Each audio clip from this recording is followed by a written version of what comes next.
Más de 1000 gritos, el podcast de nuestro cine. Nunca más volverás a dormir. Me llamo Ángela. Me van a matar. ¿Qué es esto? ¿Pero qué está haciendo?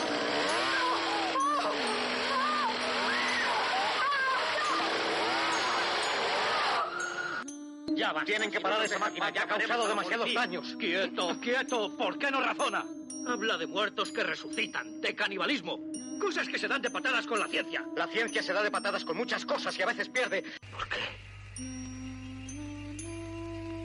¿Por qué has hecho esto? ¿Por qué lo has hecho? ¿Por qué? Dime, ¿por qué lo has hecho? ¿Por qué? No es a mí a quien le gusta el cine, sino al cine a quien le gusto yo. Y recuerda, en la península nadie puede oír tus gritos. Pablo, grábalo todo. Por tu puta madre.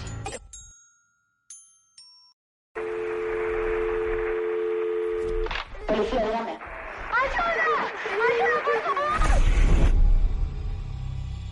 Necesito que te tranquilices y me describas lo que estás viendo. ¡Está aquí!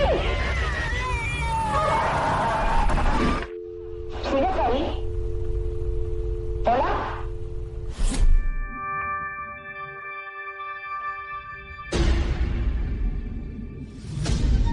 En las culturas primitivas se creía que lo que ocurría en el cielo era un reflejo de lo que ocurría en la tierra. Por eso se creía también que durante los eclipses la oscuridad reinaba por encima de la luz. Lo que habéis hecho aquí es muy peligroso. Aquello de lo que no te despides se queda contigo. Aquello de lo que no te despides se queda contigo. No mováis. Pero si estoy yo sola. No. No estás sola.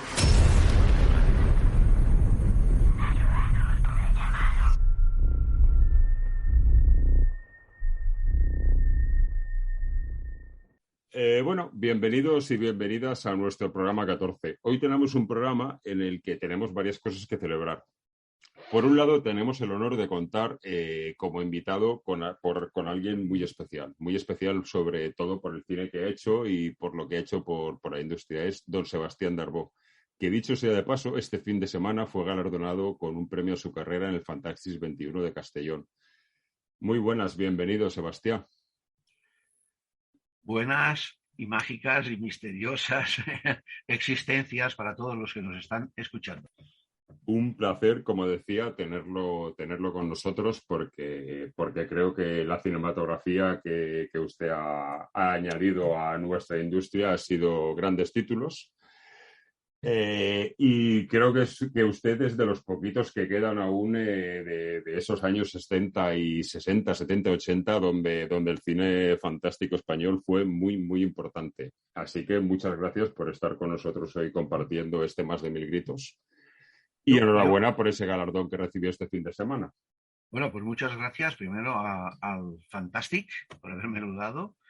Y en cuanto que quedo de los últimos, es que yo no sé nadie del Fantastic que viva actualmente y que sea mayor que yo. Por eso le digo que será de los últimos porque no me atrevo a decir que es el último, pero... Domingo, soy el último mohicano. Pues si es el último mohicano, aún es más honor y más placer tenerlo con nosotros. Luego también decirle a nuestros oyentes que también tuve este fin de semana el honor de conocerlo personalmente a usted, porque en este festival donde a usted le dieron el premio, a este podcast que estáis oyendo le dieron el premio al mejor podcast, con lo cual no hay mejor...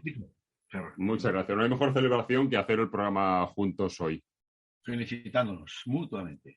Así que, bueno, ¿y por qué escoger Bueno, antes de irnos a por qué escoger al señor Sebastián, cabe destacar que su cinematografía estaba un poco perdida, era muy difícil encontrarla y hace poquito usted ha lanzado el libro de 40 años de viaje al más allá junto con la película, tanto en formato DVD como en formato Blu-ray, lo cual es una gran noticia. Y hay que hacer publicidad de esto porque son películas y libros muy recomendables y muy importantes. Bueno, yo quiero decir lo siguiente sobre esto, sobre lo que has comentado. Primero, he estado muchos años desaparecido por culpa que en España la Pilar Miró, cuando era directora general de cine, se cargó el cine de género.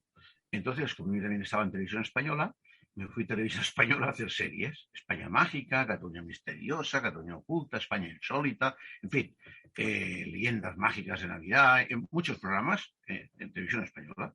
Entonces, cuando ya he salido de Televisión Española, casi después de 30 años, ya he vuelto a recuperar mi mundo del cine, aunque continúo dentro del periodismo, en la radio y en las televisiones, haciendo un programa semanal que se llama Misteri San Sebastià d'Aragó, que se puede ver también por internet, yendo a etv.directas, creo que es en catalán, etv.directa. Pero bueno, entonces, al volver, lo primero que considero, porque he recibido durante estos años, durante más de 40 años, aficionados preguntándome por qué no saca las películas, por qué no las saca, que están en pirata, se ven mal, se oyen peor. Entonces, esto ha ido mal porque, claro, la gente no podía verlo, pero ha ido bien porque se ha limpiado el piraterismo. Si ahora ya no hay los piratas que teníamos en las décadas anteriores, ¿sabes?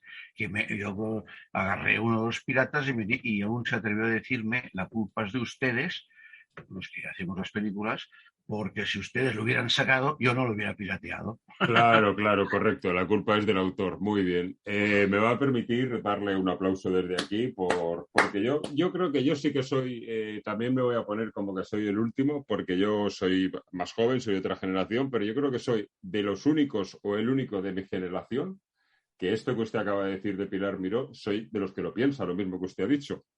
Y que yo en 1000 reuniones con otros directores, con otros cortometrajistas y tal, cuando yo digo esto me miran como diciendo: ¿pero qué dice este tío? Como que esta historia no la sabe nadie, y es una gran verdad que Pilar Miró fue la que fusiló el cine fantástico español. No, oye, una cosa, Domingo, y a todos los que nos están escuchando.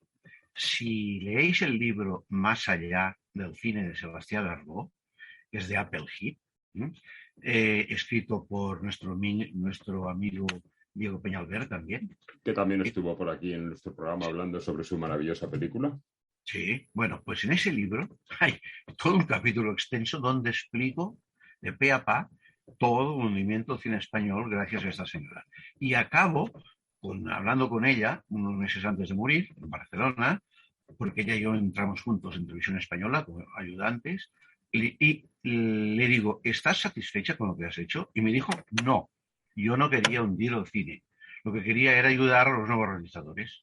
Pero bueno, se cargó la industria y luego, ya sabéis, produjo el gran fenómeno paranormal de vaciar de espectadores todas las salas del cine. Claro, porque el cine que se empezó a hacer entonces era un cine bastante poco interesante, en el que solo se hablaba de política y de poco más. Y la gente, pues, demandamos otro tipo de contenidos, algún tipo de guerra civil. Las películas esas que hacían basadas sobre bestsellers, sobre obras clásicas, que tenían un color verdoso, todas ellas. Incluso he hablado con algunos directores de fotografía diciendo: ¿pero cómo es esto? ¿No? Este dominante que tenían verdoso y habla de mosca, lo tienen en estas películas. Bueno, en fin, gracias a Dios ya han desaparecido, han sido abducidos estos. Bueno, pues gracias al dios del cine que queda, que es Sebastián d'Aragó, pues tenemos ahí la oportunidad. Y antes de entrar a hablar de la película que nos ocupa hoy, una última pregunta. Quiero pensar que sí, y estoy seguro de que sí, pero debo de preguntárselo. Ya está en la calle una maravillosa edición en Blu-ray de Viaje al Más Allá. Esto quiere decir que el resto de su filmografía también la podremos ver con el tiempo, ¿no? Bueno, vamos a ver. En principio, yo quería hacer solo el DVD, como hice de El Pionero, que la dirigió Luis Esquinas, y va sobre mi vida, sobre cómo hice la trilogía de películas parapsicológicas, que en realidad es una tetralogía porque hay una cuarta, que es Viaje más allá, El ser más allá de la muerte, y luego se puede añadir Acosada. Pero bueno, entonces la saqué en VHS, ahí en DVD, perdón. Sí. Y ahora, al sacarla, esta Viaje más allá, me di cuenta que no cabía todo el material extra que yo tengo. Mucho, que es lo que les gusta a los aficionados, ¿no? Entonces me he visto obligado a hacer en DVD, ahí en Blu-ray, Sí. hacer la película porque caben más extras. O sea, si ves el DVD, que está muy bien, hay muchos extras, pero en el DVD aún caben más. Entonces, Lo del Blu-ray que yo he tenido oportunidad de ver este fin de semana no tiene nombre los extras que hay. Es algo para dedicarle un día a ver la película y luego los extras. sí, porque no tengo otra forma de darlos a conocer. A través de las plataformas no puedo. A través de las plataformas tengo las películas, pero no Correcto. puedo. Claro, y entonces, a la pregunta de si el próximo será así o no será así, la verdad es que dependerá de los aficionados. No, bueno, la pregunta es más si será así o no será así. Si serán. Da igual el formato. A mí particularmente me importa el formato. En el que lo saque lo compraré. El próximo año saldrá el SER, seguro. Entonces, en principio en DVD. Pero si vemos que económicamente vale la pena sacarla en Blu-ray, pues también la sacaremos en Blu-ray para que todos los aficionados puedan disfrutar de lo lindo, que es de lo que se trata, ¿no? Muy bien, pues estaremos pendientes de ello y haremos eco de ello cuando la publicite. Y sin más dilación... Perdón, quería decir una cosa. Dígame. Yo quiero sacar, en el proyecto tengo Viaje al Más Allá, el SER, el Pionero, el Misterio Fassman, que tampoco nadie habla de él, y entonces Cena de Asesinos, y me quedan dos que yo no fui el productor. Pero es que el productor o está muerto, desaparecido, o se está muriendo, lo que siempre pasa. Y para rescatar los derechos, esto cuesta tiempo y dinero. Pero mi intención es hacer feliz a todos los aficionados del fantástico español. Pues esperemos que así sea y muchas gracias. Y bueno, si le parece, vamos a entrar ya en lo que es hablar de la película, que como yo le comenté este fin de semana cuando nos conocimos, pues a mí me gusta siempre ver la visión de otro director distinto al que ha creado la película. Por eso usted no fue el invitado cuando hicimos el programa sobre su película. Y sí que lo es ahora que vamos a hablar de Verónica, de Paco Plaza. Y creo que no hay nadie más indicado que usted porque es parapsicólogo y cineasta. Y esta es una película en la que se unen ambas cosas. Bueno, pues sí. Yo soy... lo que pasa es que generalmente no lo voy diciendo, pero en los libros lo pone. Yo soy psicólogo especializado en los fenómenos del subconsciente, de la mente profunda, que son los de la parapsicología, que son los de la percepción extrasensorial y los psicocinéticos. Luego hay los fenómenos parabiológicos, hipnóticos, hay diferentes tipos de fenómenos. Pero claro, partiendo de la psicología, entonces he investigado la parapsicología, mucho. Y he participado en muchas experiencias, he producido fenómenos paranormales, los he vivido. Y además de esto, soy periodista, por esto. En radio o en televisión hago programas de este tipo, aunque yo he hecho otros programas en televisión. En televisión española casi nadie lo sabe, y yo hubo un tiempo que hice el telediario de la mañana. He hecho musicales, dramáticos, de todo. Usted ha hecho de todo, vamos. Sí, he hecho de todo. Claro, porque fijaos que yo de los viejos estudios de Miramar de Barcelona, Televisión Española, Radio y Televisión Española, llegó a tener 14.000 empleados. Yo de los viejos estudios de Miramar de Barcelona soy el número 8. Claro, desde el año 66, y yo venía del cine, del spaghetti western, de las comedias que hacíamos en Espluga City, en Almería, en fin, muchas películas. Y cuando Televisión Española empezó, necesitaba filmar en exteriores, como no teníamos vídeo, hizo convocatorias para fichar a profesionales del cine. Y entonces me presenté en una posición y lógicamente la gané porque sería más que el que me examinaba, porque el que era profesional era yo, no que me examinaba, que era un cargo ejecutivo. Bueno, en fin, entonces, claro, debo explicarlo, si no te importa, a los oyentes para que sepan mi trayectoria. Dentro, aunque estaba en televisión, todos mis programas eran filmados. Seguía haciendo cine, pero para televisión, ya que para las pantallas grandes no podía hacerlo gracias al boicot que teníamos de la Dirección General de Cine. Bueno, entonces, cuando ya pude, en los años 70, hice un primer mediometraje, era entre corto y mediometraje, que yo produje y adapté el guión, era una obra de Edgar Allan Poe, que se llamaba Valdemar, el homúnculos dormido. La dirigió el que era mi ayudante en televisión española y que luego en el cine también lo fue, Tomás Muñoz, ¿sabes? Porque yo estaba en la SER, teníamos su trabajo, bueno. Ese documental, que es del año, calculo, 72, 73, sí, debía ser así, más o menos.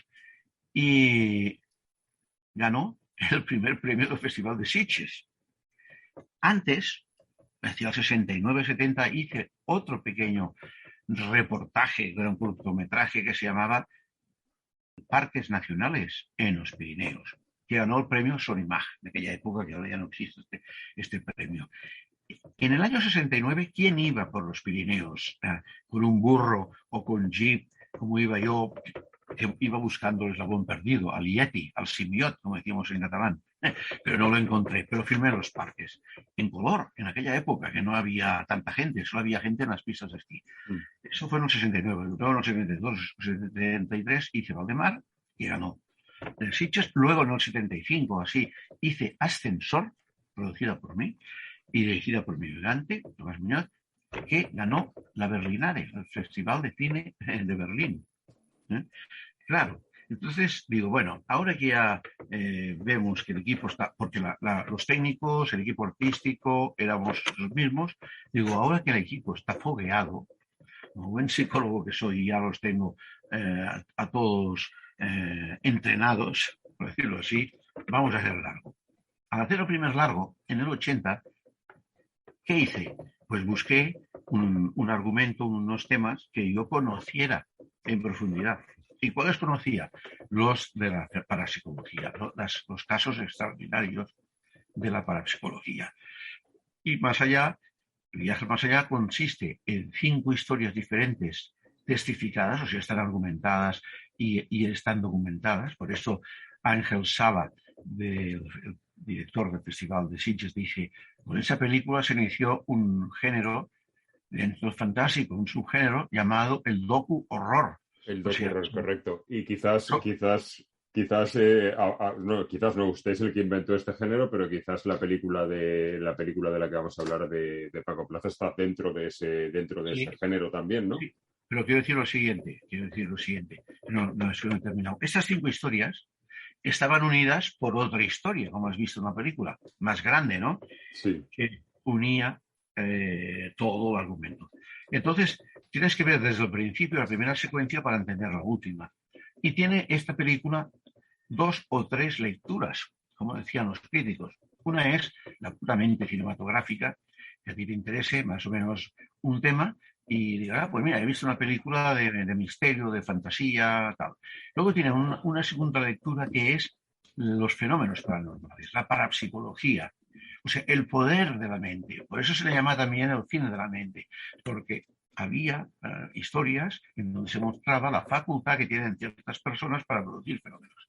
Y luego ya al final, si queremos, hacíamos una hipérbole y podíamos buscar una tercera lectura que sería la espiritualidad del ser humano. ¿Quién somos? ¿Qué hacemos? ¿Dónde venimos? ¿A dónde vamos?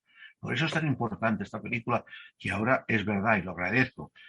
No solamente a los aficionados, sino que lo agradezco a los medios de comunicación, aunque sean pequeños, como Exhume, o editoriales como Apple, o vosotros, o otros que tengáis medios de difusión, el haberse acordado de esta película, porque nos ha resucitado lo que aparentemente estaba muerto. Correcto, sí, así es. Sin duda esa película es un puntal de nuestro cine importante y por eso usted es uno de los importantes de nuestro cine.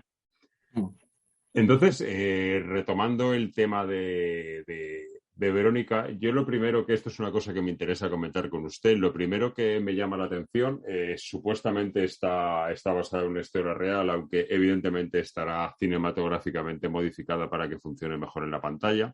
Está dramatizada. Correcto, dramatizada es la palabra que estaba buscando y que no me ha salido. Lo primero que destaca es que el título de la película es Verónica porque la niña se llama Verónica cuando la niña real se llamaba Estefanía.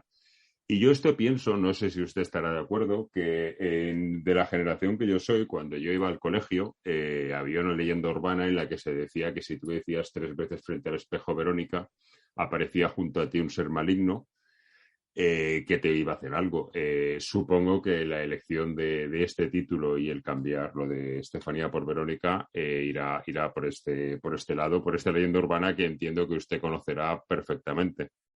Bien, lo conozco perfectamente.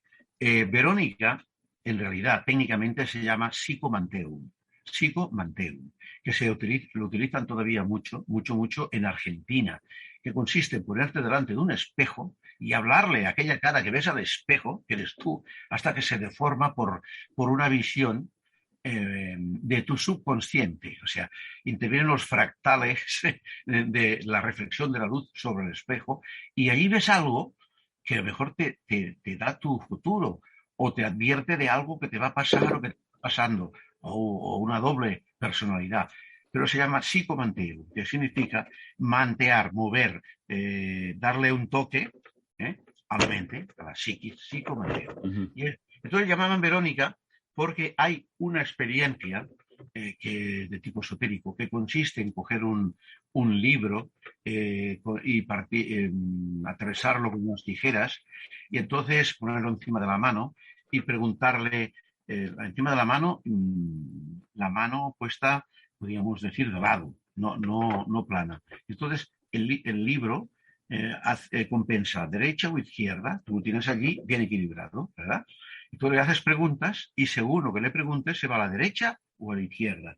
De aquí viene el nombre de Verónica. Correcto. O sea que sí que vamos por ahí, sí que le han dado ese título. Y la cinta yo creo que el arranque que tiene con esa llamada a la policía, que creo que ya es sobrecogedora, y que de esto me he acordado cuando estaba hablando con usted y me hablaba de Viaje al Más Allá, que acaba como empieza. Verónica también acaba como empieza, porque esta primera llamada a la policía que hay para que acudan a su domicilio luego también es el final de la película, o casi el final. Sí, es un capicúa. También es curioso, yo en esto no había pensado y he caído ahora hablando con usted. Ayer cuando vi la película no caí en que era que también capicúa como Viaje al Más Allá. Sí. Quiero decir lo siguiente, Domingo. Vamos a ver. El director Paco Plaza es un discípulo avanzado, parece ser, de Sebastián Darbo, porque de todos los que han habido, estaba el Balagueró y luego estaba él. Son los dos que yo creo, sobre todo Paco Plaza, que lo han captado mejor el tema. Y Paco Plaza ahora es un especialista. Entonces, Paco Plaza, cuando el productor que le propuso la historia, estaba explicando una historia real que ocurrió el 15 de junio de 1991. ¿Qué pasa? Había una chica en aquel momento allí, en la historia real, si queréis lo explico, que por trastornos psicológicos y psicosociológicos de la familia, los hermanos que vivía y el estrés que llevaba encima, se produjo perturbaciones, vivió perturbaciones orgánicas y quizás psíquicas. Pensemos que se trataba de una niña de 15 años que todavía no había tenido la menstruación.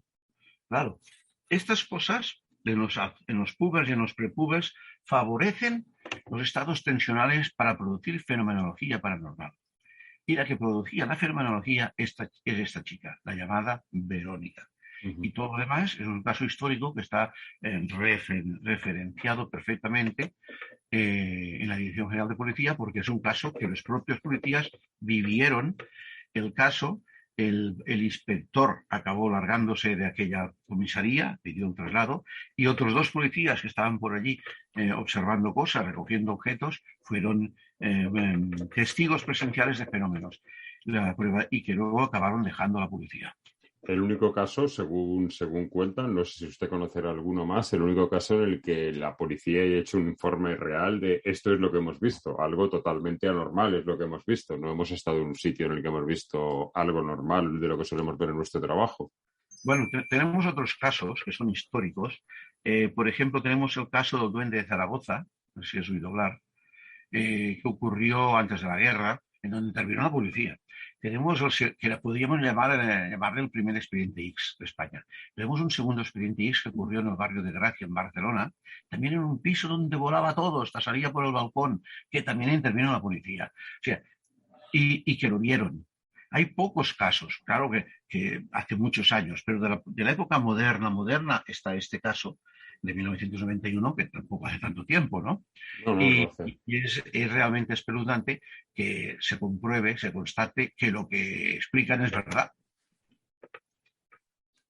Entrando ya en lo más... Sí, la verdad es que esto que te lo expliquen y que sea verdad, cuando vuelves a ver la película dices, agua, ¿sabes? Que esto haya pasado en un domicilio de verdad y que esto lo haya sufrido una familia, que no es una película de terror sin más, que es algo que ha pasado, es impactante. Bueno, perdona un momento, Domingo, que quiero coger un vaso de agua, una botella de agua. Un momento. Si tienes que cortar, apúntate. No pasa nada. Ya vuelvo a estar en el cañón. Vuelve a estar con nosotros. Sí. Entrando ya en lo que... Porque yo voy a ir cambiando y como ya le decía, y esto está haciendo, puede entrar en lo que quiera, pero yo voy a ir cambiando entre lo que cuenta la película de parapsicología y lo que es la película cinematográficamente hablando, que al fin y al cabo es de lo que va el programa. Yo quería, Domingo, añadir que esto ocurre porque esta chica, como otros casos, me acuerdo de otros casos que no te he comentado antes, que ocurrió en Terrassa, también un poltergeist extraordinario, con un puber y un prepúber mezclado en la misma familia. Esto ocurre por los condicionamientos que hay. En Terrassa intervino hasta un exorcista que no hizo nada. Tuvo que acabar viniendo un hipnólogo que se dedicaba a la parapsicología para decir quién producía este poltergeist y por qué. Bueno, pues aquí, en el caso de esta niña, está condicionada porque ella y sus hermanos estudian en un colegio religioso de monjas. Entonces, este condicionamiento de la religión es muy fuerte porque toca en la mente y lo primero que piensan cuando empieza a producirse unos fenómenos incontrolados generados por la propia Verónica, lo primero que hacen, si te fijas en la película, es coger un crucifijo. Claro. Como si Dios fuera un demonio el que estuviera en la casa y el crucifijo le salvara. Y no tienen nada que ver. Pero están acondicionados. Y la niña, la Verónica, quiere saber, bueno, quién puede ser, porque tiene además el trauma que le falta a su padre. Y no se le ocurre más que practicar el Ouija, una experiencia con el tablero Ouija. Esta experiencia que se vende como juego experimental de psicología, se vende, incluso se vendía en el Corte Inglés. Bueno, no pasa nada si no entras a fondo, porque facilita un desdoblamiento de tu personalidad, el Ouija. Pues en realidad no hablas con ningún espíritu, hablas con tu propio subconsciente. Y ella se pregunta y se contesta. Y además utiliza a dos amigas, que también de la misma edad, todas ellas supersticiosas, que se acojonan y se marchan. Pero esto es muy interesante lo que está comentando, porque, perdona que le corte, pero a mí me llamó mucho la atención cuando leí el libro de Viaje más allá, que usted habla de esto y que usted dice, que a mí me llamó la atención porque nunca lo había pensado, pero evidentemente es así, que nunca ha habido un caso de posesión demoníaca a una persona que no sea católica, con lo cual, evidentemente, el condicionante es lo que tú crees, en lo que tú crees, porque si no crees en un demonio no te va a poseer jamás un demonio. Claro, ¿por qué en la India o en la China no se aparece la Virgen a nadie? Claro, tiene mucha lógica. Es de cajón. Y de esto que comentaba usted, a mí me llama la atención porque yo sí que recuerdo, porque esta película está basada en una época en la que yo más o menos tenía esa edad. Yo soy nacido en el 70, con lo cual yo más o menos estoy yo he jugado a la Ouija. Lo que pasa es que yo he jugado a la Ouija tomándomelo como algo en serio, no tomándomelo nunca como un juego. Digo he jugado porque es de lo que habla en la película, pero yo nunca he jugado, lo he hecho como algo serio y lo del libro que comentaba también. Pero me llama la atención que esto, es verdad que yo no lo recuerdo, pero es verdad que esto en los 80 se vendía en el kiosco como una enciclopedia, como un juguete. Sí, esta enciclopedia, que yo la tengo, se vendía como un juego experimental de psicología. Mira, y no solamente, voy a revelar una cosa importante. Yo soy pionero no solamente en el cine parapsicológico, sino dentro de la parapsicología en España. Cuando yo llegué de España procedente de Suiza, esto era un páramo porque Franco lo había prohibido todo, y empecé con la revista Karma, luego una cadena SER con la otra dimensión, en fin. Y una cosa que hicimos, aquí viene la novedad, fue fabricar unos tableros Ouija profesionales, no de cartón, hechos creo que era con poliuretano, que los vendíamos en el Corte Inglés, que todavía tengo un ejemplar y te lo puedo mostrar. Por eso yo sé bien que se vendía en el Corte Inglés, Domingo. Pues es increíble que esto se venda como un juguete. Porque no es un juguete. Puedes creer en lo que te va a hacer, en lo que no te va a hacer, en que si es una conexión con algo espiritual o es una conexión, como usted decía, contigo mismo, pero lo que desde luego no es un juguete. Pero Domingo, suponiendo, suponiendo que las autoridades lo prohibieran, sería de facto reconocer que las autoridades piensan que existe un espíritu diabólico que se puede manifestar. Claro, pero si yo el problema de esto no le veo el hecho de que lo prohíban, le veo el hecho de que lo vendan como un juguete, que me parece muy bien que se venda en una tienda de esoterismo. Lo que no veo normal es que se venda en una juguetería. Luego, cuando hicimos en la propia revista Karma, hicimos una tienda que luego fue un distribuidor esotérico que es Karma, se llama Karma. La revista se llamaba Karma 7 y en la tienda no solamente vendíamos tarots o libros o cartas astrales, también vendíamos tableros de Ouija con las instrucciones para utilizarlas, explicando de lo que se trataba. Pero claro, en una tienda que se dedica a eso es normal. Otra cosa que te quiero decir, Domingo, que nadie se ha fijado en ello, pero yo sí, porque conozco a William Peter Blatty. ¿Sabes quién es? No. El creador del Exorcista. Ah, vale, sí, perdón, claro. El que hizo porque él y yo estábamos en la misma editorial, en Plaza de Janés, y un día que yendo a cobrar los edificios y tal, él también iba a cobrar, ¿no? Igual que un día me tocó ir a cobrar por Arguiñano. Bueno, pero entonces me hizo ver una cosa que tenía razón. Antes de la película del Exorcista, que se utiliza la Ouija, acuérdate, de una forma maligna, maléfica, empieza todo el tema de la endemoniada. Antes nadie había pensado que la Ouija endemoniaba a nadie. Antes de la película del Exorcista, nunca. Nunca se había pensado. Es una cosa que sale con la moda. Igual que con la moda de los muertos vivientes con la película de los muertos vivientes salió la moda del zombismo. Antes nadie se le ocurría. Y yo que conozco bien el vudú, puedo decir que los zombies no son carnívoros, no son antropófagos, no son muertos vivientes realmente. Muertos vivientes. Sí que son gente que ha experimentado un estado de catalepsia. Sí que Correcto, es verdad. Sí, no es sonambulismo, porque sé incluso cómo se produce. Sí, pero no es aquello. O sea, las drogas tóxicas, ¿cómo se pueden hacer? Y en hipnosis se puede producir un sonambulismo. Yo mismo, cuando me dedicaba a la hipnosis, alguna experiencia que yo hacía en clase, en tercer grado de hipnosis, y a ver, vamos a ver.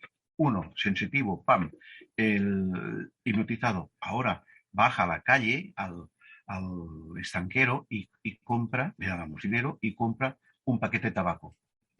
Él ni fumaba ni nada. Abría la puerta, se iba a la calle y volvía con el tabaco. Esto es sonambulismo. ¿Me entiendes? Pero de aquí a ser muertos vivientes No, claro. No, y ni ser poseídos. También me interesa un tema respecto a... Me he saltado lo que iba, que lo retomaré, pero hablando de las cosas que pueden pasar, me interesa un tema de cuando las niñas en la película practican el tablero Ouija, es un momento en el que se está produciendo un eclipse. ¿Los eclipses abren algún tipo de conexión o algún tipo de algo que pueda provocarte a ti extrasensorialmente algo? ¿O realmente no hay nada en los eclipses que pueda ser algo mágico? Mágico o maligno, cualquiera de las dos cosas.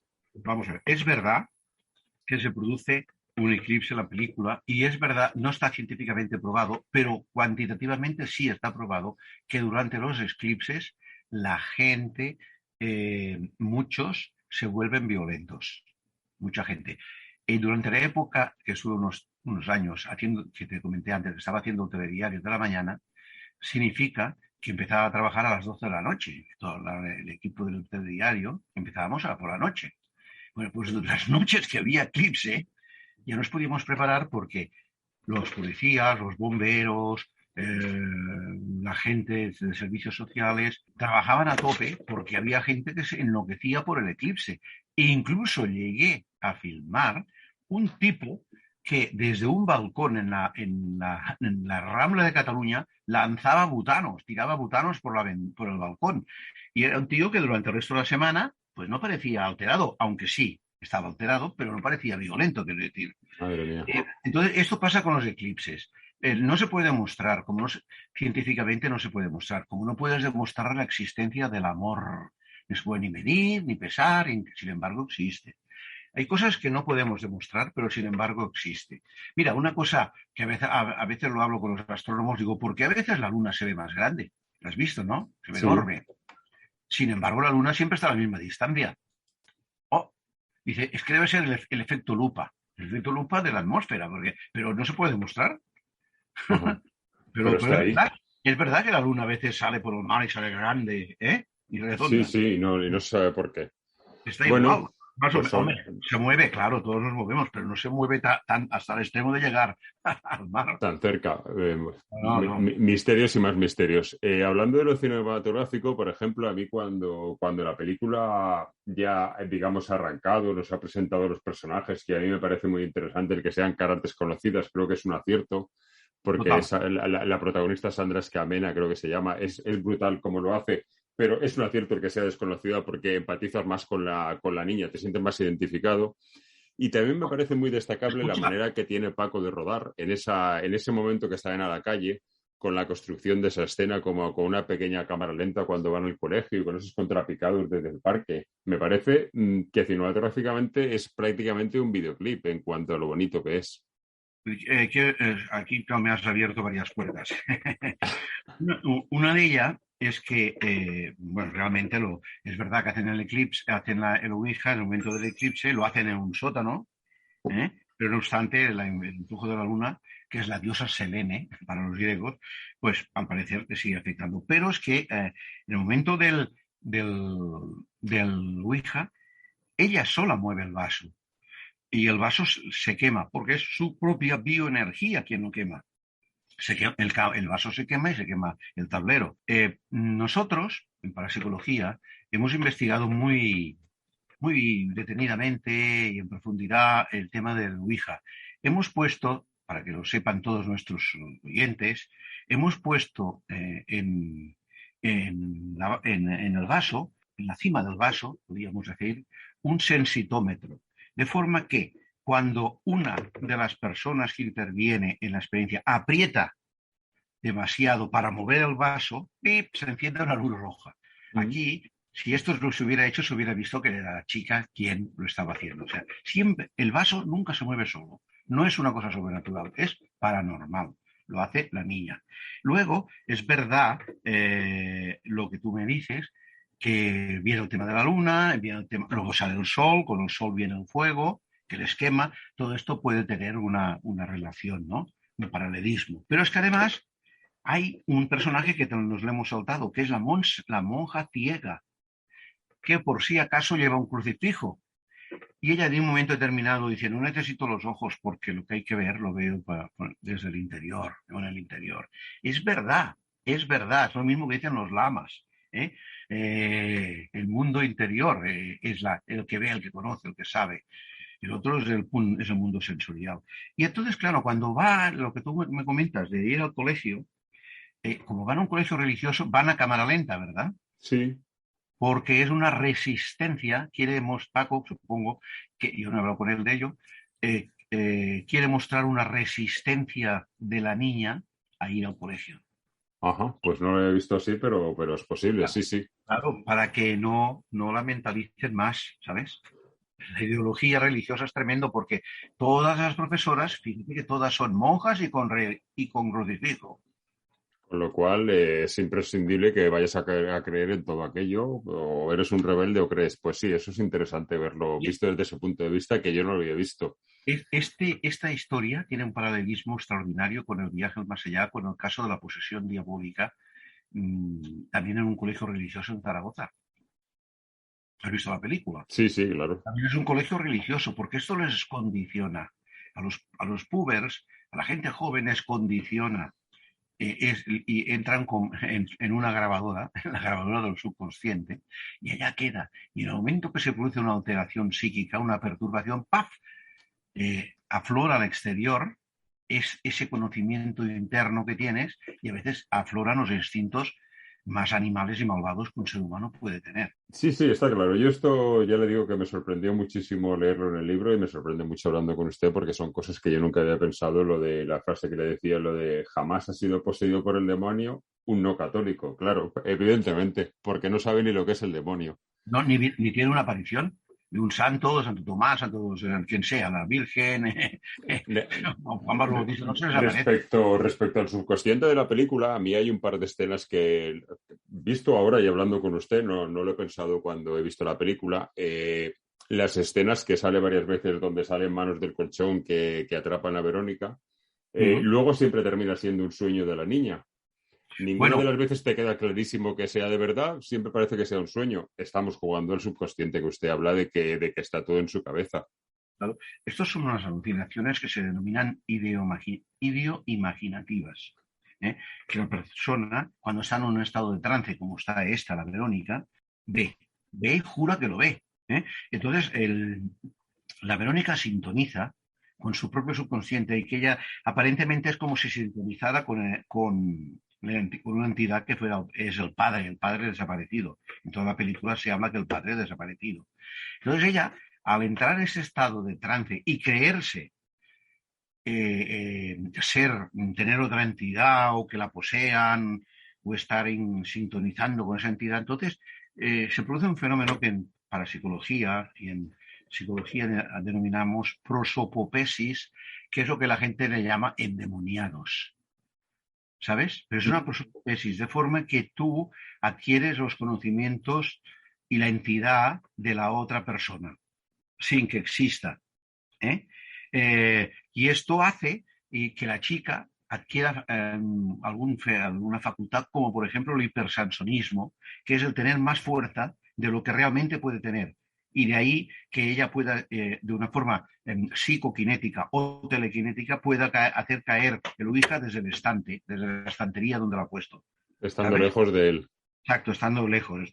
Pero ella no puede controlar lo que le pasa y en la película se ve que la Verónica sufre temblores constantes. Estos temblores, bueno, pueden ser epilépticos, que es un grado, es un primer grado dentro de las perturbaciones psíquicas que uno tiene, la epilepsia. Y en la película al final hace un arco voltaico, como un arco voltaico. Has visto que la chica está colgada en el aire, sí, pero en forma de arco. Esto es de una persona epiléptica. Y consecuentemente tiene que extraer, segregar jugos por la boca, que es lo que hace en la película. En la película se ve, pero claro, no hay detrás el profesor de las bocas lo explica, por eso la gente dice, hostia, ya la entiendo toda. No, pero bueno, lo que sí que queda claro es que según su opinión, Paco Plaza está muy bien documentado cuando crea esta historia. Muy bien, aunque luego le falta lo que tiene los informes Warren, un especialista que explica lo que sucede. Claro, pero igual lo que no pretende jugar es a que tú pienses, a que el espectador sea parte de la película decidiendo él lo que ha visto. Sí. La epilepsia de la chica es incontrolable. No solamente con las manos, sino que ella misma se clava una vez un tenedor en la boca. ¿Te acuerdas? Que hay una comida, la lleva a la boca y no sé si sale sangre, no sé si sale jugo. O sea, pero no lo puede controlar, se la tienen que quitar, ¿no? O sea, no es consciente. Una persona cuando le está pasando esto realmente no lo hace adrede. No, lo hace esa persona, pero no es consciente de ello. No lo es, pero puede producir fenómenos como, por ejemplo, se ve en la película, que son muy fáciles de producir, fenómenos de tipo eléctrico. O sea, perturbaciones eléctricas se encienden y se apagan las luces. En la película se ve anomalías eléctricas. Anomalías eléctricas. Me va a permitir hacer una pausa sobre esto porque voy a confesar aquí delante de usted, delante de todos nuestros oyentes, una cosa que es muy curiosa, que me pasa a mí mucho cuando voy con mi mujer por la calle paseando en la ciudad en la que somos, en Valencia. nos pasa muchas veces por la noche que llegamos a una zona en la que hay 30 farolas y conforme vamos andando nosotros, la zona por la que pasa se apaga la farola y cuando la rebasa se apaga la siguiente y se enciende la anterior. Le aseguro que esto yo lo he vivido. Te tenemos que poner en observación, ¿eh?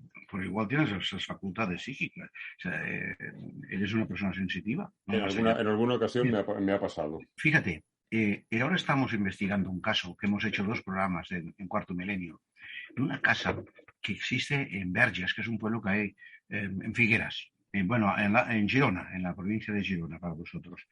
Y esta casa lo produce una chica que se llama Marta, que es la que salió en el programa y que lo podrás ver y puedes buscar información. Bueno, esta Marta producía todo tipo de fenómenos.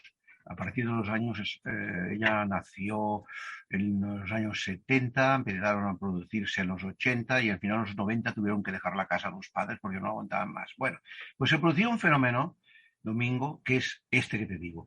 Antes de marcharse de esta casa ya era una casa de pueblo, eran unos veraneantes de Barcelona y cuando terminaban el fin de semana o el verano, se marcha. Cerraban todas las luces de 3 o 4 pisos y se marchaban a Barcelona. En cuanto llegaban a Barcelona, llamaban del pueblo diciendo, la que cuidaba a alguien del vecindario, porque habéis dejado todas las luces encendidas. Hostia. Se volvían a encender todas las luces. Tenían que volver a subir, a volver a apagarlas y se volvían a encender. Hasta que no dejaron la casa, esto no terminó. Esto es un signo señal. Luego, lo que ha acabado, como ha terminado el tema de la casa, que era otro programa, porque es tremendo. Bueno, sí. Como te iba diciendo, hay diferentes fenómenos que ella mismo se produce en el hombro, por ejemplo, se produce arañazos, que cualquiera diría que es una entidad maligna. Acuérdate que en la película hay arañazos en el hombro. Sí, y las muñecas tienen marcas de dedos, como que le ha apretado algo. Sí, pero es ella, ¿eh? Son fenómenos psicobiológicos que se llama, o parabiológicos, y que están perfectamente conocidos, y ella lo hace como forma de llamar la atención por una parte y por otra como un acto de castigo, ¿no? Por lo que está haciendo ella misma. Fíjate que en un momento determinado calienta el agua y de forma súbita, de repente empieza a salir agua caliente en la bañera. ¿Te acuerdas? Sí, cuando está el hermano. Hacer daño al hermano. Pero es realmente para llamar la atención porque nadie le hace caso, ¿sabes? El niño se quema con el agua caliente de la bañera. Y luego, estos fenómenos eléctricos incluyen también el encendido y el apagado del televisor, del receptor de televisión, que sale muy bien. Y abrir y cerrar puertas del armario, de la habitación, que esto también aparece, es muy recurrente en estos casos, pasa bastante. Y en fin, creo que en la película acaba siendo atada en la cama. ¿Sabes por qué? Porque ella ve que hay un ser que la ataca. En la película creo que se ve. Sí, se ve varias veces un ser que es como una especie de sombra. Bueno, pues esta sombra, que tú le llamas sombra, y que todo el mundo le llama sombra, ¿sabéis lo que es? Es un íncubo. El íncubo es una entidad filosófica maligna, griega, de la época de los griegos ya se conoce, hay el íncubo y los súcubos. El íncubo ataca a la mujer y el súcubo ataca al hombre. Entonces, esto va unido a otra perturbación psíquica, que es la parálisis del sueño. Ella no puede hacer nada no puede salir corriendo de la cama. Y esto es muy importante, porque la parálisis del sueño también se da en este caso de la casa Verges que te he comentado antes, con la tal Marta, que también acabó de la misma forma, con un íncubo. Y claro, nosotros sabemos lo que es, pero para la gente esto le acojona. Que venga una entidad que no puede fotografiarse porque no es objetiva, es subjetiva, pero tú la ves y la sufres. Pero un incubo no es un demonio, entonces, como se hace creer, es otra cosa. Es una entidad maligna, porque te quiere poseer. Sí, pero ¿es una entidad maligna que existe como tal o está dentro de ti y tú la proyectas?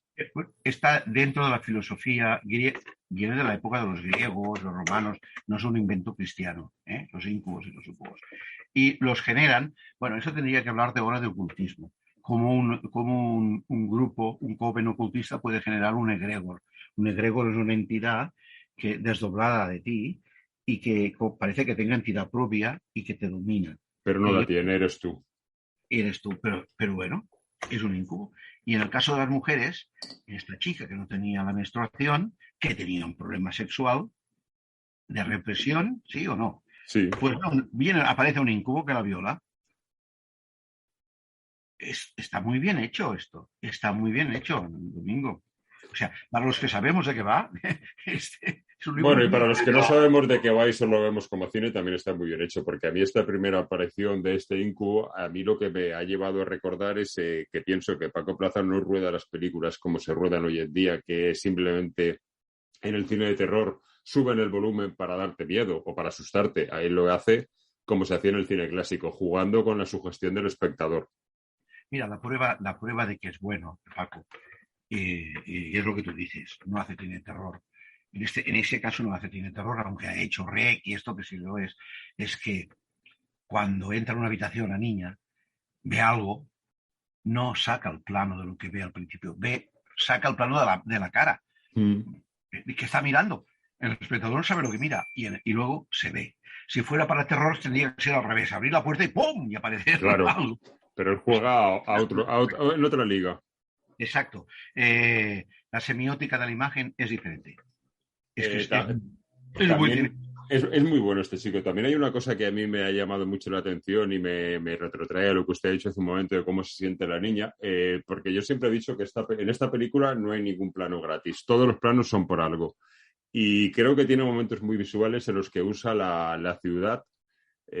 Paco utiliza la ciudad como elemento de mensaje. Es decir, en el momento que ella se siente muy apartada de las amigas y de la familia que no le hacen caso, le hacen bullying. Le hacen bullying. Vemos unas imágenes de la ciudad en la que está unos edificios que están todas las ventanas cubiertas por rejas. Yo creo que eso me demuestra que la niña se siente encerrada. Exacto. Y luego también hay un momento en el que vemos un contrapicado del cielo de unos edificios y cuando hace un giro sobre sí mismo la cámara, lo que dibuja el cielo sobre los edificios es una cruz invertida. Todo esto es mensaje subliminal. Es un mensaje subliminal que demuestra que Paco sabe mucho. O ha estado muy bien informado en parapsicología para hacer esta película, porque el policía, que es verdad que vivieron allá, lo que pasó al final, no sabía de parapsicología el policía, ¿sabes? Y el guión está muy bien hecho. Es una película de guión, también. O sea, sí, es una película de muchísimo guión. Sí. De guión y relleno de matices, que a mí hay un matiz que quería comentar con usted, que a mí, yo como sabe, porque lo hemos hablado este fin de semana, una de mis películas favoritas es ¿Quién puede matar a un niño? Y yo cuando estaba viendo esta película en el cine y aparecen los niños viendo precisamente esa película y precisamente la escena en la que sale Chicho, yo estaba emocionadísimo viendo esto porque me parecía el homenaje más bonito que puede haberle hecho Paco a Chicho. Filmada en Sitges esta escena. Sí, correcto, filmada en Sitges, que se ve la catedral y que es Sitges. Pues volviendo al tema, para acabar de redondear la historia, resulta que la monja, monja ciega, que significa no veo nada, pero lo veo todo, porque tengo una visión exterior, es clarividente la tía.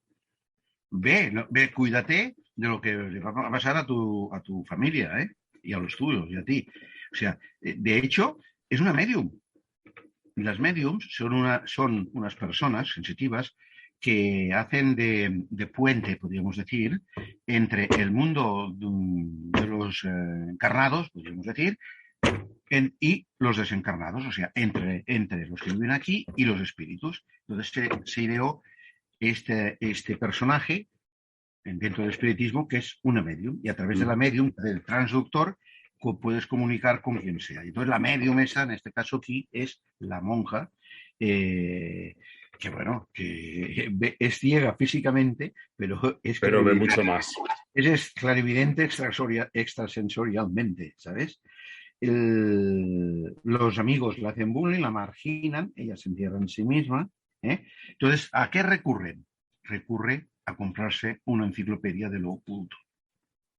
¿Sí o no? Sí, sí, que es... Era como hacerlo, ¿no? Y él copia un signo ocultista que servía de amuleto, no de talismán para atraer, sino de amuleto para proteger.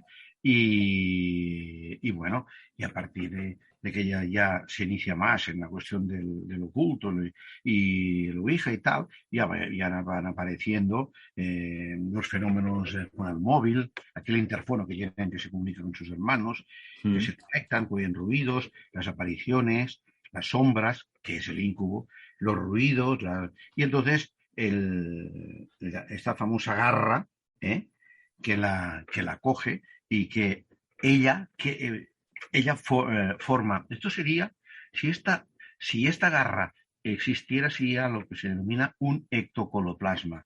O sea, esa garra se ve la que le persigue, ¿verdad? Por la casa, por la habitación, por todos lados, la que le amenaza con ahogarla, y en realidad, la verdad, se está ahogando ella. Sí, igual que cuando se ve a la hermana que la está salvando y lo que estás ahogándola. Claro, porque ella no lo controla este estado. No lo controla. Ella lo que intenta es protegerse con un símbolo, pero como la cosa realmente no es maléfica del exterior, no es una entidad maligna del exterior, sino que procede de ti mismo, bueno, la propia soledad de la chica, incluso la madre también ayuda a que esté siempre sola, la soledad de Verónica hace que se manifieste, que llame la atención todo esto y se desarrollen sus facultades y atacando a sus hermanos, teniendo sueños, bueno, febriles extraordinarios. Hay un momento también en el que ocurre una cosa que quería comentarle y cada vez tengo más ganas de comentársela porque me parece una escena muy visual y que va a colación de todo esto que estamos hablando cuando las amigas la rechazan en la fiesta y que no le hacen caso de volver a hacer la ouija y ella se va a la calle. Es un momento muy visual porque ella va por la calle andando normal y todo el resto de viandantes avanzan hacia atrás. Incluso llega a cruzarse consigo misma. Sí. Esto es muy impactante. Estos recuerdos son de tiempos pasados, ¿sabes? Es como volver atrás, es como si no avanzara, no avanza ella en su historia, en lo que quiere hacer. Entonces es como una repetición, ¿sabes? Y dice, hostia, como si estuvieran parados también, voy para atrás en vez de ir para adelante. Pero hay un momento en la película que, claro, de repente la niña empieza a tener sangre, la menstruación, precisamente aparece la menstruación. ¿Te acuerdas? Sí.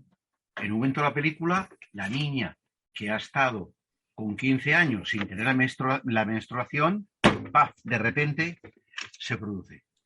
Entonces, pero es el esfuerzo que ella hace en todo esto, la deja, atónica, sin fuerzas, destrozada, y por eso lo pasa tan mal, que se ve siempre atacada y forzada y la sangre cae sobre la foto de Verónica, ¿te acuerdas? Sí.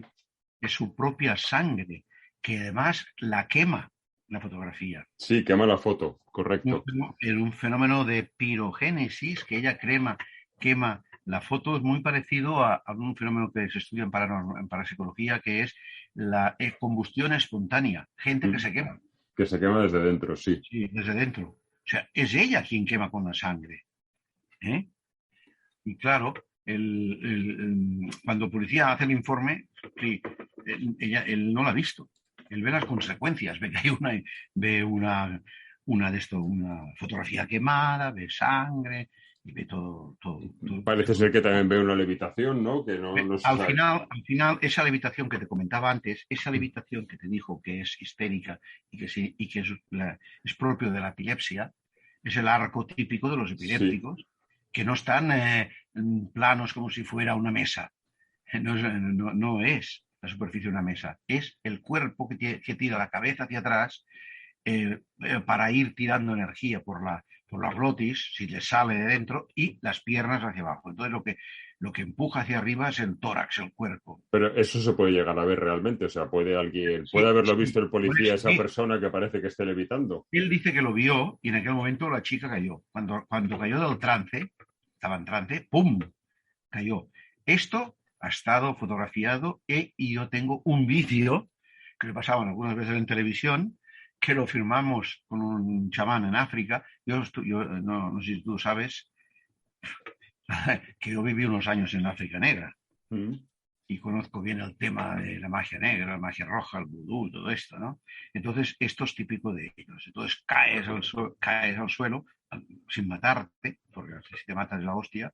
Y esto es lo que explica el inspector José Ramón Romero, que es el que intervino en ese episodio que se produjo en la calle Gerardo Núñez 8, de Madrid. Esto es lo que él vio. Como te he dicho antes, habían más agentes allí que inspeccionaron. Y lo vieron, sí, fueron 3 personas las que parece ser que lo vieron. Y luego quiero decir una cosa, estos 2 fueron ingresados porque tuvieron trastornos biológicos y psíquicos. Estos 2, lo que se pasó después. Y entonces, 2 semanas después, cuando salieron, se fueron de la policía. Claro, pero bueno, esto es normal porque esto lo ve usted y entiende lo que es y sabe lo que es, pero esto lo ve una persona totalmente ajena a nada de esto y, pues vamos, debe de quedar un poco impactada. Un poco bastante.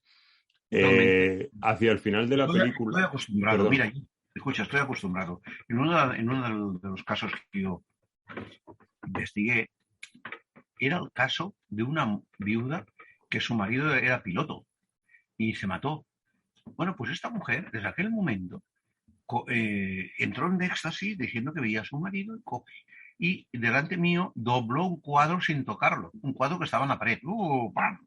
Porque el cuadro le recordaba algo de su marido, se había regalado su marido. Luego destrozó una puerta de un armario, de un solo golpe, ¡guau!, la arrancó.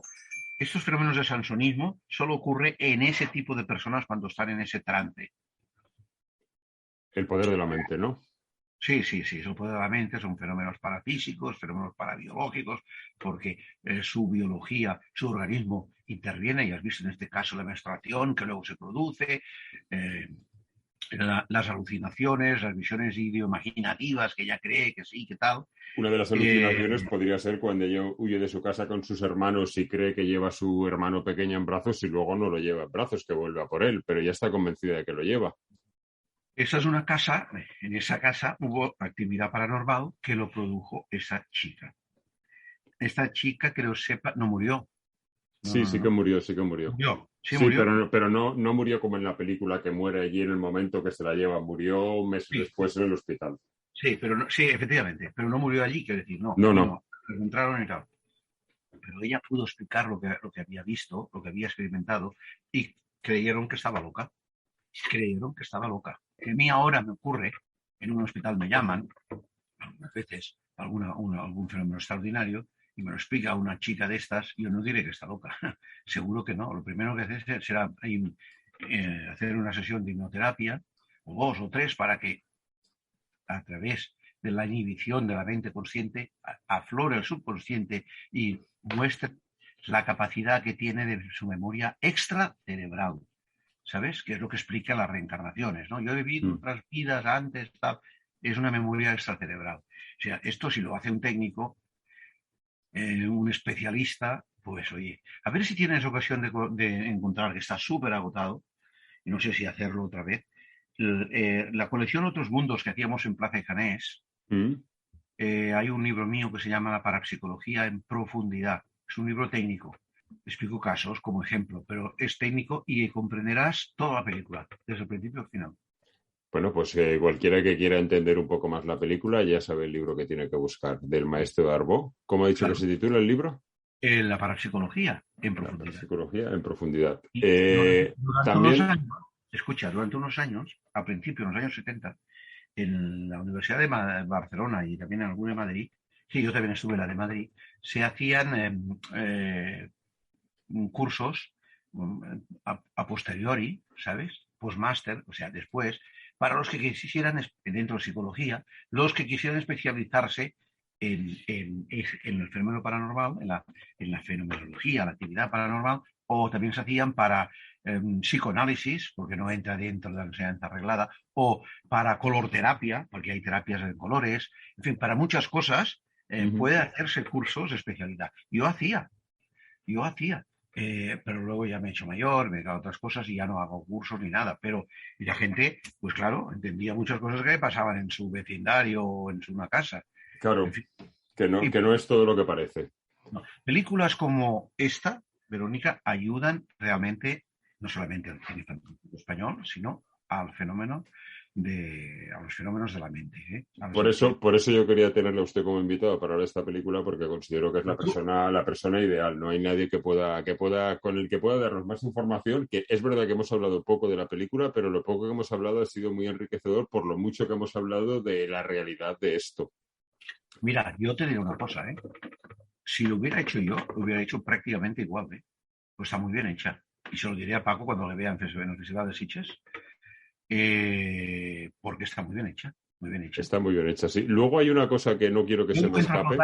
Encuentro faltar un elemento que sería un personaje que al final explique por qué ocurre esto y qué es lo que ha ocurrido. Lo deja colgado como una cosa de misterio. Dice, bueno, el inspector Romero fue testigo de esa actividad paranormal y lo deja referenciado en un informe policial.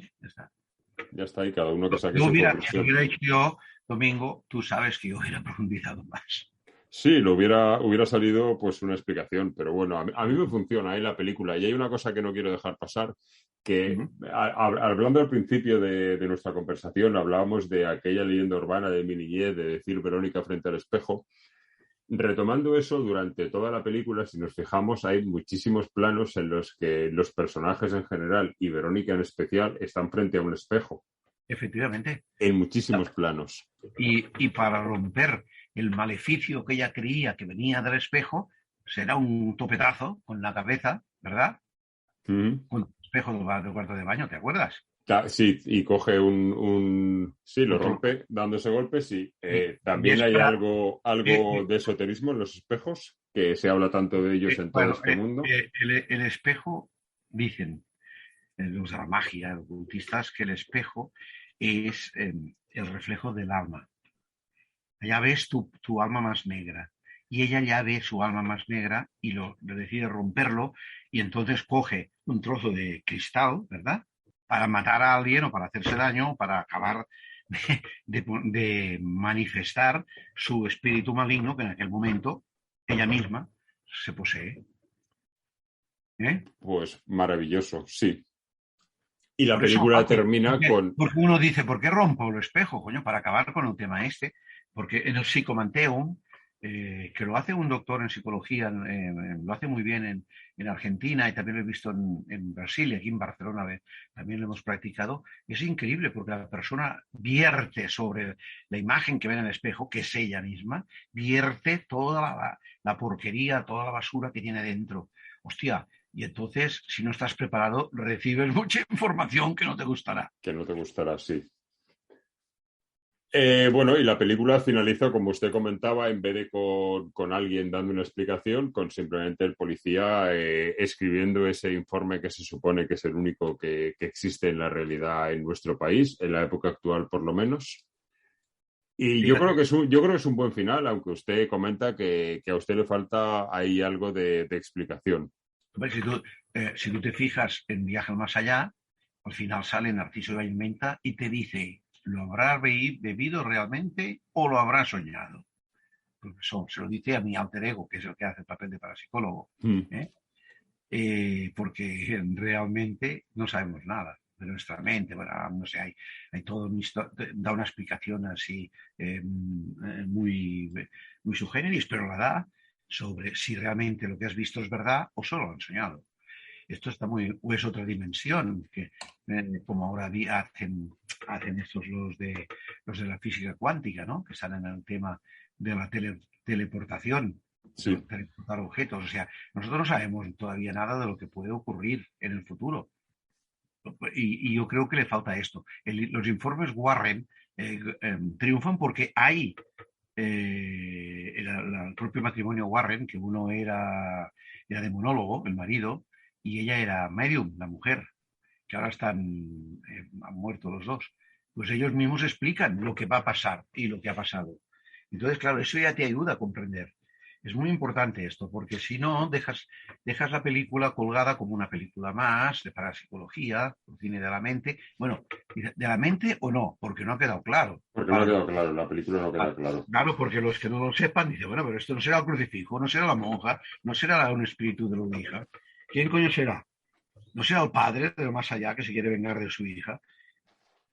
Bueno, pues... la película, ahora, aparte de la parte como teosófica que estamos explicando de la película, la parte cinematográfica y de la que no hemos hablado casi, es magnífica, está muy bien hecha. Es magnífica. A mí, como le decía, es una película que me encanta. Cada plano que tiene la película significa algo, cada montaje, cada actor, cada comentario. Es una película muy redonda. Es una película que no parece una película moderna, que yo digo que siempre que parece una película de cuando el cine de terror se hacía de otra manera, en su época. Sí, era otra. ¿Tú tienes el teléfono de Paco Plaza? No. Porque ahora, él a veces antes vivía en Valencia, luego vive en Barcelona y vive en Madrid. Sí, yo coincido con él muchas veces aquí. O sea, no tengo su teléfono, pero sí que hemos hablado muchas veces aquí en Valencia sobre cine y en Sitges. En Sitges seguro que me lo encuentro, que quiero felicitarle. Pero está muy bien, esta película está bien. Las películas tienen que ser redondas y esta es bastante redonda. Él plantea unos fenómenos que no los explica al final, pero los fenómenos ahí están y son auténticos. O sea, ocurren. Muy bien. Sí, así es. Oye, tengo aquí en mi vista ahora, a mano derecha y al fondo, que tengo un museo, tengo una Verónica original. La tengo, ¿eh? Una Verónica original es una... El libro con las tijeras, atado, un libro, bueno, de estos... de la época del ocultismo, de principios del siglo, de final del siglo XIX. Pues esas son las maravillas que nos cuentan nuestros invitados. Bueno, pues Sebastián, llevamos más o menos una hora hablando de la película. Para mí la charla ha sido maravillosa. No sé si quiere añadir algo más respecto a la película, que ahora hablaremos de lo que yo tengo que añadir. Pero no. ¿Usted necesita añadir algo más? Sobre la película, quiero decir una cosa. No existiría esa película y otras del cine español, del cine de la mente, de la parapsicología, si antes no hubiera existido la trilogía de películas de Sebastián Daró. Estoy totalmente de acuerdo. Pues vamos a despedir el programa, vamos a despedir la primera parte del programa, que ahora continuaremos con los cortometrajes, con dos cositas que le quiero pedir. La primera, lo que le pido a todos nuestros invitados, que es que dentro del cine fantástico que se ha realizado en nuestro país en cualquier época, me escoja una película como una película que a usted le parezca buena, importante, que le aporte algo que no sea esta, evidentemente, de la que hemos hablado. Cualquier otra de cualquier época me vale. ¿Pero de nuestro género? Sí, de género fantástico, para nuestro ranking del programa de las películas más... Pues las películas que le gustan a nuestros invitados. Porque como aquí la película la he escogido yo para saber cuál es una película que a usted le produzca algo. Para mí, la mejor, sin duda, es El Exorcista. No, pero quería decir, aparte de que esa la tenemos, me refería a una película del cine nacional. Ah, del cine nacional.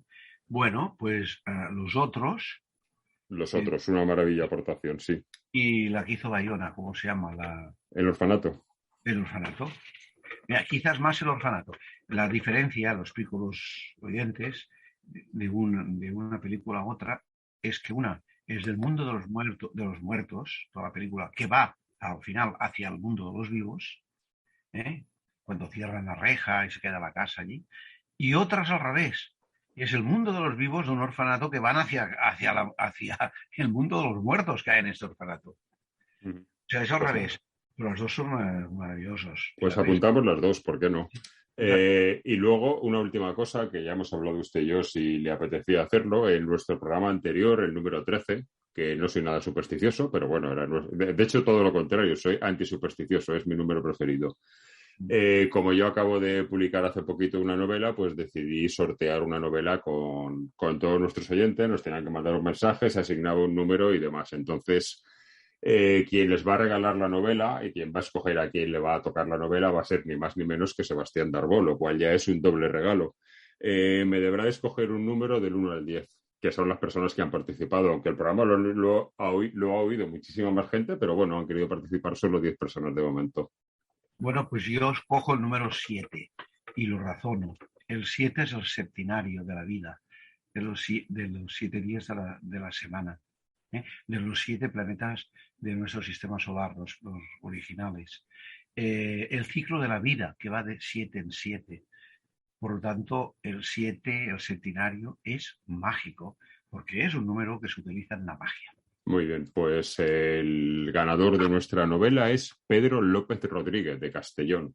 Le enviaremos la novela y, Sebastián, millones de gracias, enormemente agradecido de tenerlo en el programa. No sabe para usted lo que significa, para mí es personalmente, y supongo que para nuestros oyentes, tener a alguien como usted, que es una institución de nuestro cine, aparte de muchas otras cosas más.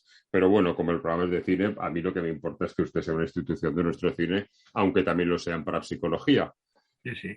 Yo haría una recomendación a todos los que nos están escuchando, que después de escuchar esta entrevista, de escuchar nuestras explicaciones, que vean de nuevo la película Verónica y verán cómo la entienden.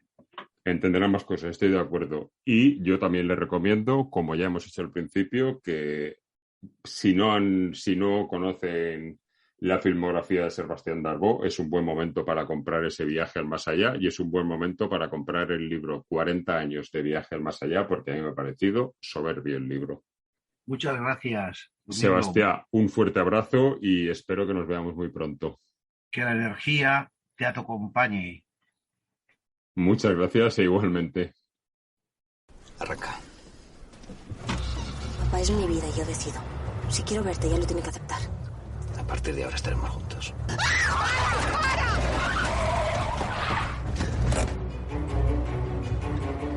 Déjame hablar a mí. No nos ha visto. Tú no digas nada.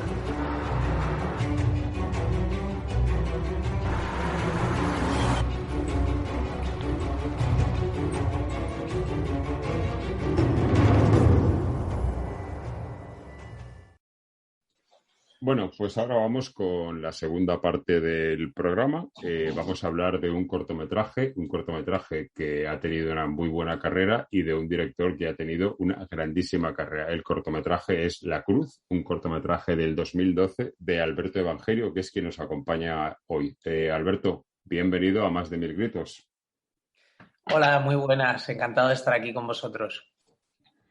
Todo un placer verte por aquí porque, bueno, aunque vamos a hablar de La Cruz, que es tu cuarto cortometraje, si no recuerdo mal, porque tienes tantos que ya no sé ni cuál es el orden, no sé ni si tú lo sabrás.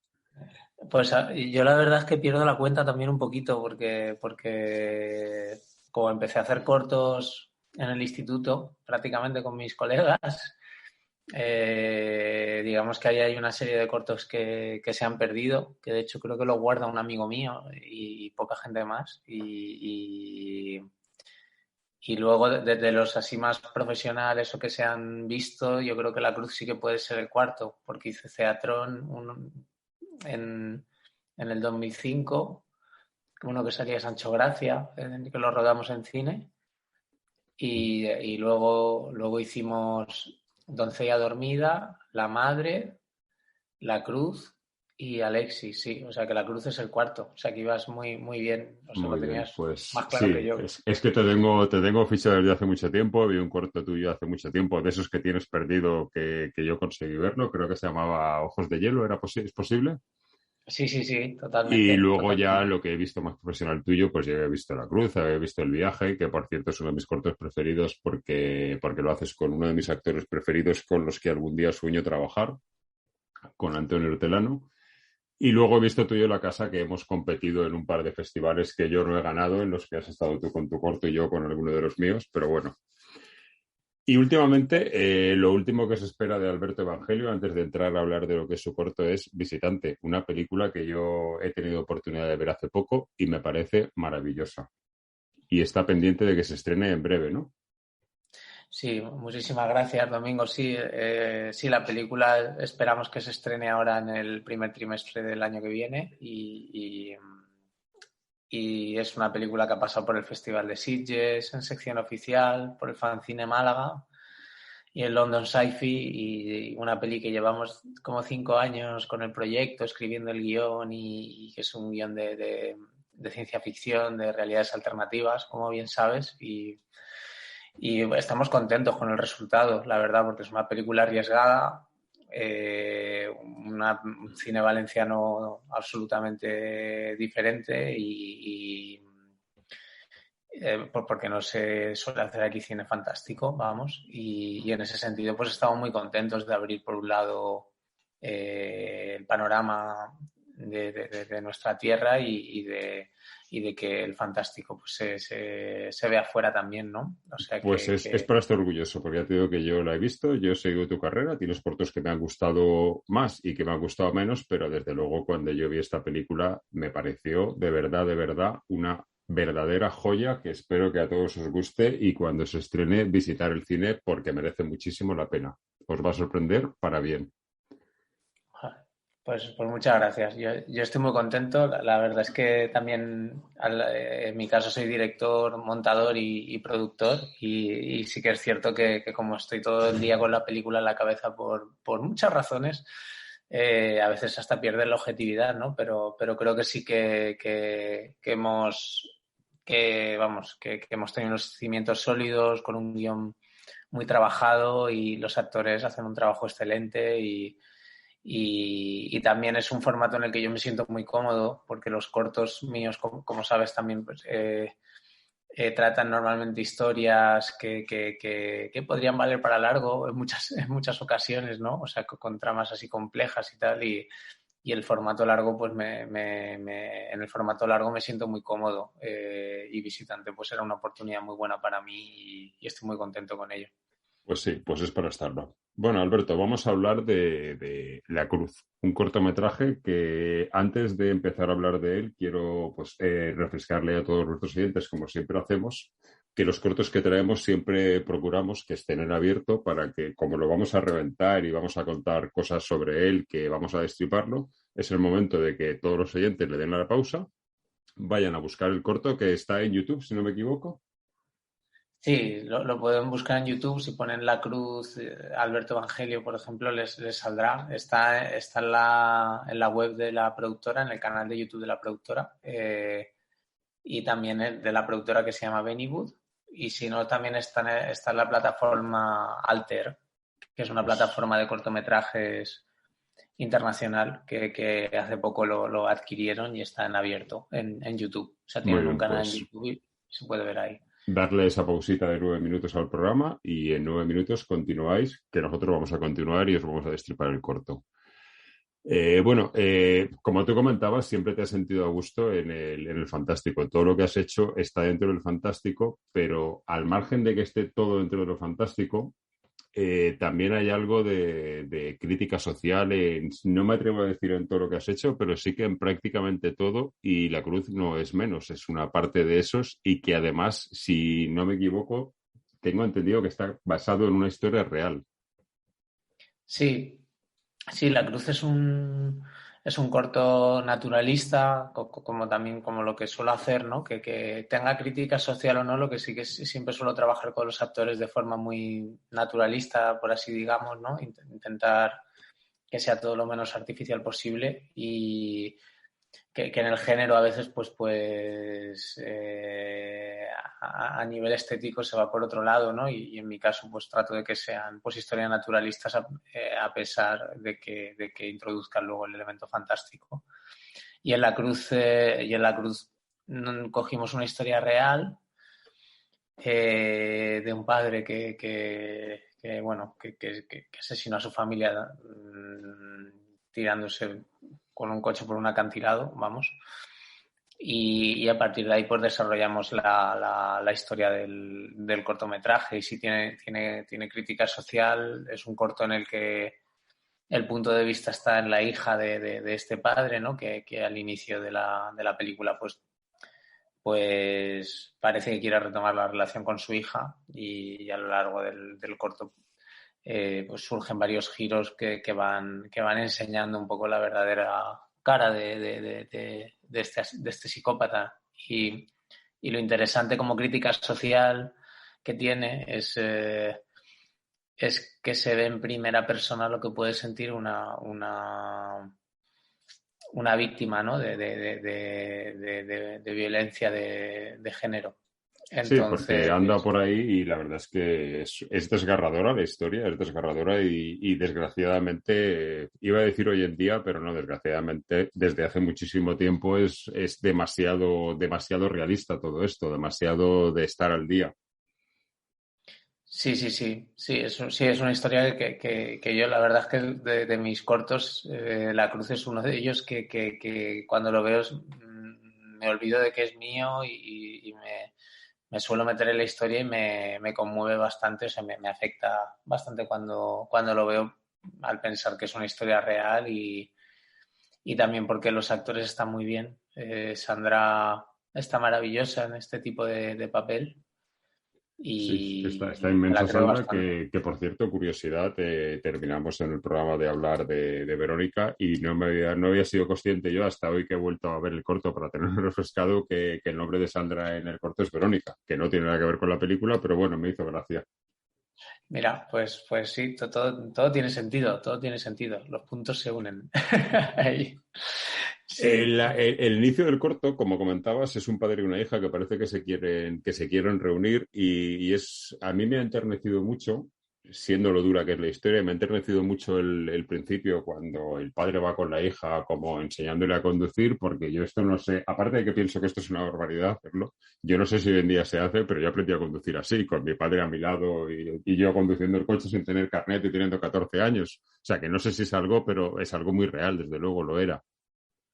Sí, vamos, o sea, a mí me pasó exactamente igual, ¿no? De hecho, por eso metí la anécdota en el corto y me parece que funciona, sí que funciona bien. Es algo con lo que cualquiera nos identificamos o que nos cuenta algo también de los personajes.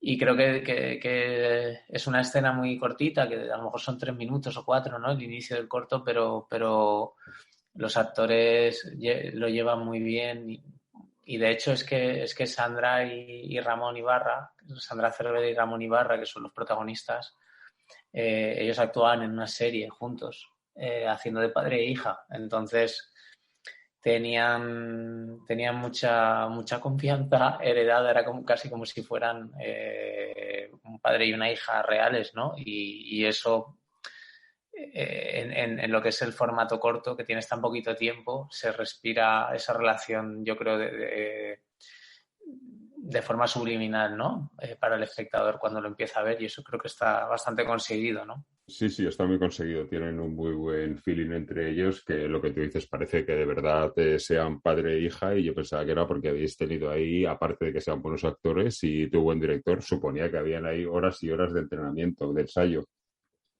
Pero venían ya con ello Sí, ensayado, digamos.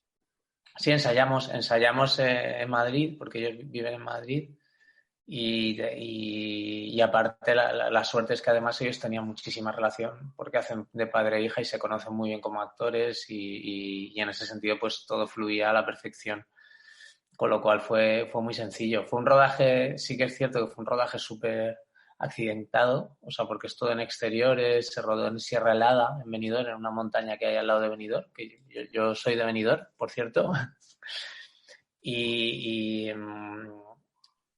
bueno, salieron días lluviosos, hubo que suspender el rodaje, tuvimos que volver otra semana, o sea, fue un rodaje bastante complejo, en el que los planes de rodaje iban saltando por los aires y teníamos que ir rodando escenas que no estaban previstas porque llovía y rodábamos los interiores, luego los exteriores, tal.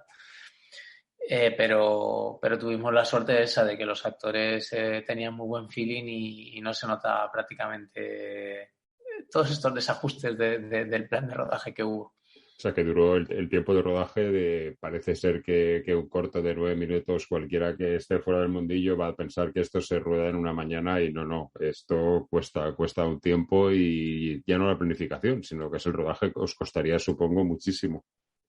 Sí, esto costó tiempo. Es un rodaje con un coche, en exteriores. Hay que pensar que no sé cuántos planos tiene el corto de La Cruz, pero yo qué sé, imaginaros que tiene 80 planos o así, o 100 y pico planos de montaje. Pues claro, al día más de 20 planos o 20 y pico planos es difícil rodar, con lo cual, haciendo cálculos, pues pues ahí tenéis un poco las cifras, ¿no? Que vamos, yo diría que no recuerdo, pero pueden ser 3 o 4 días de rodaje lo que fueron este cortometraje. Y eso fue bastante complejo, al ser todo en exteriores. Estuvo el tema de la lluvia, que bueno, que fue problemático, pero que luego también nos vino muy bien porque los cielos que aparecen en el corto tan nublados, con esas nubes tan peculiares, son reales, ¿no? Mucha gente me pregunta si lo hemos hecho en postproducción, los cielos del corto de la cruz. Sí, porque es un ambiente muy, muy frío, muy desolador el que muestras. Sí, es muy interesante para la historia porque transmite justo lo que está sucediendo y a pesar de la dificultad del rodaje, pues mereció la pena porque quedó bastante chulo tener ese ambiente gris, que además es bastante extraño en Benidorm, que normalmente suele hacer buen tiempo. O sea que, pero es que claro, es que rodamos, creo recordar que en diciembre de 2012 o así, hacía mucho frío ahí en la montaña. Pues la verdad es que sí, que funciona muy bien y que ese ambiente contribuye a que lo gris que es el corto y la mala leche que tiene funcione. Y hay una cosa que también me llama a mí mucho la atención viendo el corto, porque este corto, aunque sea algo de terror, como decíamos, está más cerca del drama.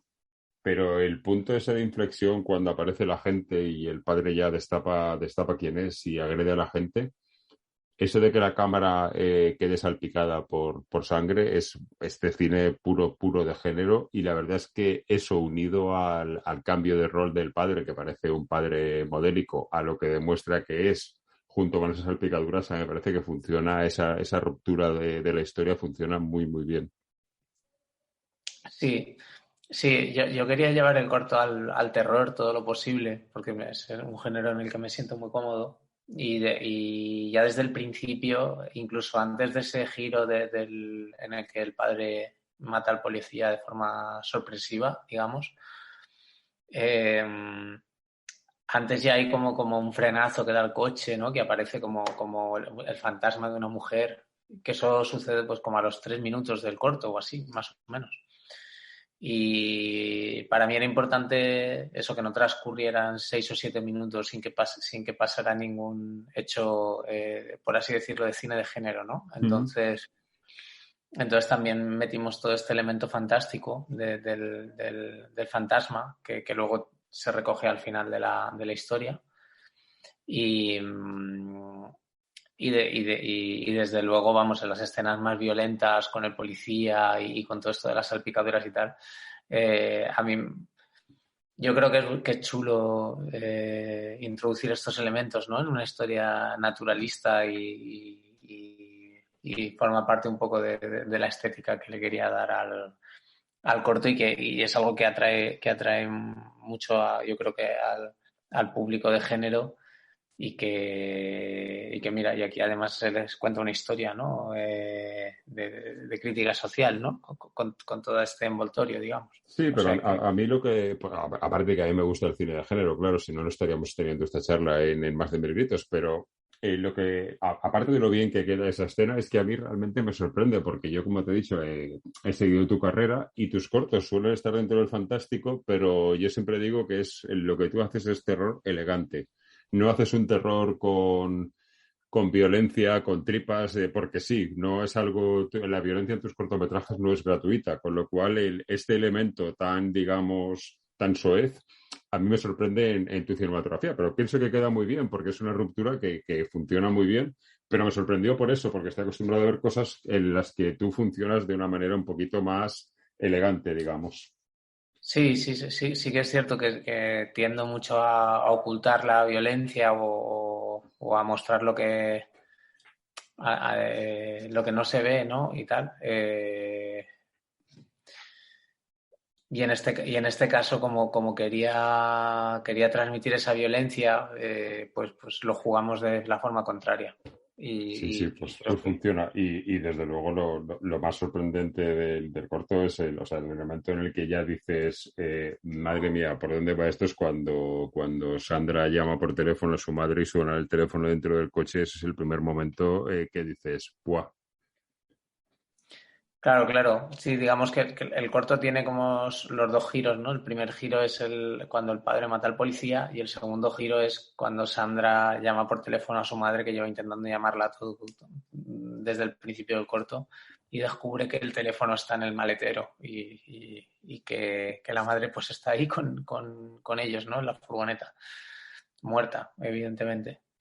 Y eso que comentabas lo que comentabas al principio del fantasma, que parece que lo ha atropellado y luego cuando paran evidentemente no ha atropellado a nadie porque no es alguien físico. Luego vuelve a salir esa escena. Supuestamente es como un intento de aviso de la madre, entiendo. Claro. Se mete el elemento esotérico, ¿no? En el cortometraje. Sí que me interesaba meter el elemento fantástico y digamos también es una pista para el espectador, ¿no? Para decir que la madre está muerta. O sea, que juegas todas las bazas jugables dentro del cine de terror, prácticamente, pues no todas, pero casi todas. Con lo cual creo que a mí el corto me funciona muy bien. Ya te digo que lo veo que es uno de esos cortos que lo ves y dices, jo. Me cambia la idea, me sorprende a cada fotograma prácticamente. Me interesa también saber, perdona, dime. Nada, iba a decir que es una montaña rusa el cortometraje. Es un cortometraje en el que están subiendo por la montaña con la furgoneta además, ¿no? Y empiezan abajo y acaban cayendo por la montaña y a nivel de ritmo pues también cada vez es más frenético y luego a nivel de realización además también se juega bastante con cuando se muestran los personajes desde fuera y cuando desde dentro. El inicio del corto los personajes los estás viendo desde fuera de la furgoneta, o sea, y los cristales están delante de los personajes y quería contarlo así porque al principio nos están diciendo la verdad. Los dos, ninguno es sincero con el otro, ¿no? Y luego cuando se destapa un poco la verdad y vuelven a la furgoneta, vemos a los personajes de cerca con la cámara dentro de la furgoneta y creo que todo esto ayuda mucho a ir potenciando la atmósfera increciendo de la historia. Sí, todas estas cosas son esas cosas que en el cine el espectador ajeno a lo que es la realización no se da cuenta conscientemente de todo esto que tú estás comentando, pero sí que son cosas que al espectador le entran por los poros y le van sumando experiencias en la visualización de la historia. Total. Y perdona, Domingo, que me ibas a preguntar algo. No, te iba a comentar que, claro, hay una cosa que no queda clara en el corto, no queda clara, tampoco es necesario que quede claro, pero a mí sí que me llama la atención el porqué del título, el porqué de un sitio que se llama La Cruz, donde supuestamente hay una cruz. ¿Este sitio existe en Benidorm o es totalmente inventado y por qué? Pues el sitio existe en Benidorm. Yo llevo yendo toda la vida allí. Es una cruz que está en la montaña de Sierra Helada, donde se grabó el corto, además. Y sí, es un lugar real que si en Benidorm desde la misma playa se ve al fondo, en lo alto de la montaña. Y se llama así, se llama La Cruz. O sea, no es que haya una cruz, es que el sitio se llama La Cruz. El sitio se llama La Cruz y la gente pues suele ir andando y como de visita y tal y bueno, y también se puede subir en coche y es un lugar pues donde tampoco suele haber mucha gente y por eso me imaginaba pues siendo de Benidorm que un padre podía llevar a su hija ahí, ¿no? con la furgoneta y además como el corto también tiene un poco pues esta vertiente un poco de que el padre se convierte en un fanático religioso, ¿no? Pues encajaba bastante bien el lugar con la ida de olla de este personaje, ¿no? Sí, que eso no había caído en decírtelo, pero también vamos al fanatismo religioso. O sea, es que lo tocas todo lo tocable dentro del género. Sí, sí, en 9 minutos pasan muchas cosas. Lo difícil es que parezca que no, pero claro, se están tocando muchos palos. De hecho, el corto acaba, bueno, uno de los últimos planos es el plano de la cruz que tiene el padre dentro de la furgoneta. Sí, correcto. Y luego el plano de la fotografía que tienen de la madre tirada allí como al lado de la carretera, en la que lo que se ve en la foto rota es mínimamente a la madre y la cruz que está arriba, que no hemos llegado a verla en lo que es la cinta. Exacto, pero sí, la cruz existe. Sí que es cierto que aparece en algún plano general cuando cae la furgoneta al acantilado y tal, y poco más, pero sí, no se muestra la cruz en su esplendor porque es que para acceder a la cruz no puedes acceder en coche. O sea, tienes que los últimos 100 o 200 metros tienes que ir andando. A mí me has dado ganas de ir a verla, ¿eh? Yo tengo que ir a ver esa carretera y esa cruz porque es lo que te digo. O sea, ¿cómo puedes ser capaz de escribir un guión de 9 minutos que cuente tantas cosas y que tenga tantas referencias y tanto... Porque escribir un guión, no sé si serás de mi opinión, pero escribir un guión cuando más pequeño es el guión, cuando más corto, quiero decir, más difícil es. Es más difícil escribir una historia de 2 minutos que cuente algo que una de 2 horas. Pues, sí, sin duda. Lo único, a ver, tiene sus partes más complejas y más sencillas. Es muy complejo contar en poquito tiempo una historia y hacerla entretenida, porque tienes que elegir muy bien lo que desechar y lo que no y tal. Pero lo bueno del corto también es que todo es muy manejable, ¿no? Más que en un largometraje. En un largometraje hay cosas que prácticamente que se escapan a tu control, ¿no? Porque es imposible manejar todo Sí. en tanto espacio. Sí, bueno, pero ya incluso dentro del cortometraje pienso que es más difícil escribir un cortometraje de 9 minutos que uno de 20. Sí, eso sin duda. Eso está clarísimo. Yo de hecho soy bastante defensor de los cortos. Valga la redundancia, o sea, de menos de 10 minutos, porque sí, es que el formato es como que normalmente las historias que una historia de un corto normalmente se puede resumir en ese tiempo. O sea, bueno, yo he hecho también cortos de 15 minutos y más largos también, pero bueno, con los que estoy más contento son con los que duran menos de 10 minutos. También son los que mejor suelen funcionar con la audiencia por varias razones en general, o sea, porque también luego echa la ley, echa la trampa, o sea, también, o sea, y vamos, que hay excepciones maravillosas, hay cortometrajes de 30 minutos maravillosos, pero se hacen muchos cortometrajes y muchos de ellos pues creo que sí que se podrían resumir, como también pasa con las películas, que también te ves muchísimas películas de 3 horas que dices, ostras, ojalá me lo hubieran contado en 2, ¿no? Sí, pero desde luego escribir cosas cortitas es complicado, te digo, porque yo he llegado hace poco a esa conclusión y con el último corto que yo escribí me empeñé en que tenía que estar sobre los 5 minutos y me costó encontrar una historia, o sea, que es complicado escribir algo de ese tiempo. Tienes que darle más vueltas y tomar más decisiones y quitar, que al final es positivo porque cuanto más quites en guión, pues más tiempo vas a tener en rodaje para hacer los planos que requiera contar esa historia.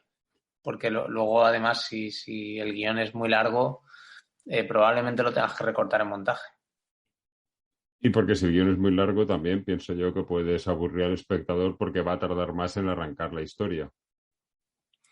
Sí, depende de dónde metas los primeros giros, ¿no? Y los primeros puntos de anclaje del espectador, pero en general sí, porque las presentaciones es lo que más se suelen extender, ¿no? Sí, correcto, totalmente de acuerdo. Pues una cosita más, la escena final del corto, por ir finalizando puntos, claro, lo de la furgoneta, quiero pensar que eso sí que es postproducción, ¿no? Aunque no lo parezca porque está muy bien integrado. ¿No tirasteis una furgoneta desde allí arriba? No, está hecho en digital, está hecho en digital. Recreamos la montaña con fotos y tal, y la furgoneta creo recordar que está hecha en 3D, que la hicieron Virtual Art, que son el mismo estudio que ha hecho los efectos de la película. O sea, que no es digital la furgoneta, que es digital la montaña incluso en esa escena. Sí, es digital, es todo digital. O sea, es todo digital. Lo que es el plano general es todo digital, me refiero a la composición. Son fotos reales, o sea, que se componen con un programa de composición digital y luego la furgoneta se diseña en 3D en base a una furgoneta real y se le da movimiento, ¿no? Pero sí, cuando se dice que se hace en digital no quiere decir que esté todo recreado en 3D. O sea, quiere decir que en 3D me refiero sin utilizar imágenes reales, sino que... Sí, que no es vídeo, que no es una filmación, que es imagen fija. Pues funciona a la perfección. La verdad es que funciona muy bien. Y bueno, no sé, Alberto, no sé si nos queda algo más que analizar sobre el corto. Llevamos unos 30 minutos hablando sobre un corto de 9. Yo estaría más tiempo hablando sobre él e incluso sobre más cortos de tu carrera, que eso lo haremos más adelante cuando vayan estando en abierto, porque tienes cortos que a mí me maravillan, aparte de este. No sé si tú quieres añadir algo más al respecto de este trabajo o incluso de tu película, que es la que espero que todos vayan a ver. Pues bueno, añadir que estoy encantado de estar aquí, del apoyo que dais al género fantástico, que de verdad que lo necesitamos mucho porque es un género que de alguna manera pues en determinados foros está un poco denostado, ¿no? Y hay un público amplio, digamos, que lo quiere y que lo necesita y que creo que también que abre muchas fronteras, que es un género que nos ayuda a contar las historias de otra forma, ¿no? Y a mostrar otros universos y que está muy bien que hagáis el programa y bueno, y mis trabajos, como sabes, pues van también un poco orientados todos hacia este género y de la película comentar que espero que la gente vaya a verla, que es una película entretenida, pero que a la vez te hace pensar bastante, aunque te mantiene todo el rato en tensión, que estás esperando saber ahí lo que va a pasar. Pero que bueno, que tiene un planteamiento bastante original y que mola ver personajes cotidianos que podemos ver aquí en el día a día en nuestra tierra metidos en una historia fantástica, ¿no? Como la de Visitante. Sí. O sea que espero que vayan a verla y bueno, y el corto de la cruz, como he dicho, pues lo podéis ver en YouTube y si os gusta, pues luego a ver si os animáis a ir al cine a ver la peli. Pues esperemos que sí, Alberto. Y bueno, decirte una cosa sobre la película que no te dije cuando la vi, que estabas tú en la sala. Hay una cosa muy interesante respecto a cómo se hacen los trailers en este país, sobre todo de cine fantástico, que normalmente ves un tráiler y vas a ver la película y ya está todo contado. No te va a sorprender nada, no vas a ver nada que no hayas visto ya. Y vuestro tráiler, la verdad es que cuenta lo suficiente para que sepas cuando vas al cine lo que vas a ver, pero te cuenta lo suficientemente poco para que te siga sorprendiendo la historia y te siga dando alegrías. Ya, pues Juanjo, muchas gracias, Domingo, sí, porque cuesta elegir, cuesta elegir escenas para ver cómo hacer atractivo el tráiler y sin desvelar los giros del guión. Pues lo tiene.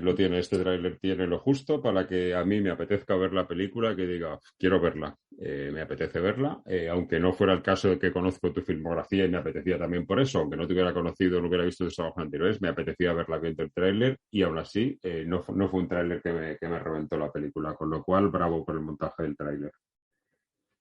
Pues muchas gracias. Ojalá Ojalá el público opine lo mismo y nos veamos en las salas domingo. Y ojalá nos veamos con un nuevo trabajo tuyo también cuando tengas tiempo después de mover esto por ahí. Y por supuesto no te vas a ir de Más de 1000 gritos sin que te haga la pregunta que le hago a todos nuestros invitados para nuestro ranking de películas. Me gustaría que escogieras una película de nuestro cine fantástico, del creado en España. Me da igual la época, me da igual el momento del que sea. Una película que a ti te aporte, que te guste, que te aporte algo o simplemente que te apasione. Pues te voy a decir Arrebato. Muy bien. Una elección excelente. Una película rara donde las haya, pero una gran película. Sí, es una película que a mí me ha marcado mucho y de hecho en Visitante pues hago algún guiño, aunque no se nota prácticamente, pero sí que sí, me parece súper interesante cómo plantea el metacine y cómo plantea el cine como si fuera de alguna forma como si nos vampirizara, ¿no? Sí, como si fuera una droga, que es lo que es realmente para algunas personas, entre las que creo que estamos los dos. Exacto, por eso pues creo que es una bonita película para elegir y para reivindicar y que el que no la haya visto, por favor, que la vea. Pues sí, esa película fue la que te vampirizó a ti. Yo tengo que decirte, mira, el programa anterior, que el número 13, que este es el programa 14 que hicimos, iba sobre Arrebato, y yo siempre digo que esta película es una película que o la amas o la odias, y que yo he estado en los dos lados. Yo la primera vez que la vi pensé que esto era una basura infumable, y la segunda vez que la vi 5 años después, con mucho más bagaje de haber visto mucho más cine, me pareció encantadora. Sí, es una película, es que es tan peculiar y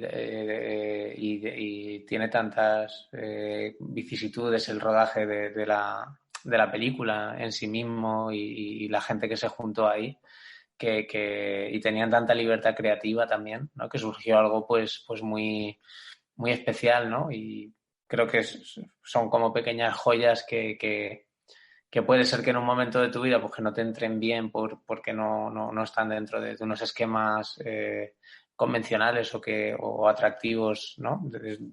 Sí, tienes que tener el momento. Exacto, pero que son la típica película que te abre la mente y que abre camino a otros que están por venir. Sí, totalmente de acuerdo. A mí me ocurrió con esa y con Vampire Code Cook. Claro. Que es otra rayada de Pere Portabella que es también para recomendar.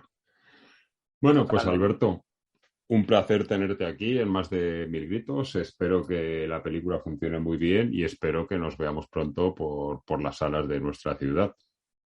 Pues espero que sí, Domingo. Ahí estaremos apoyando aquí al género. O sea muy que bien. Muchas gracias y nos vemos muy pronto, claro.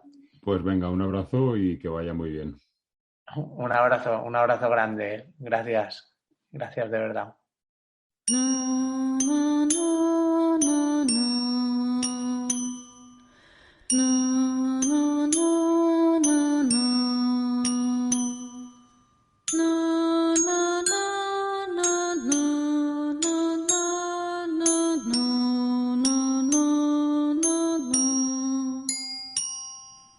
No.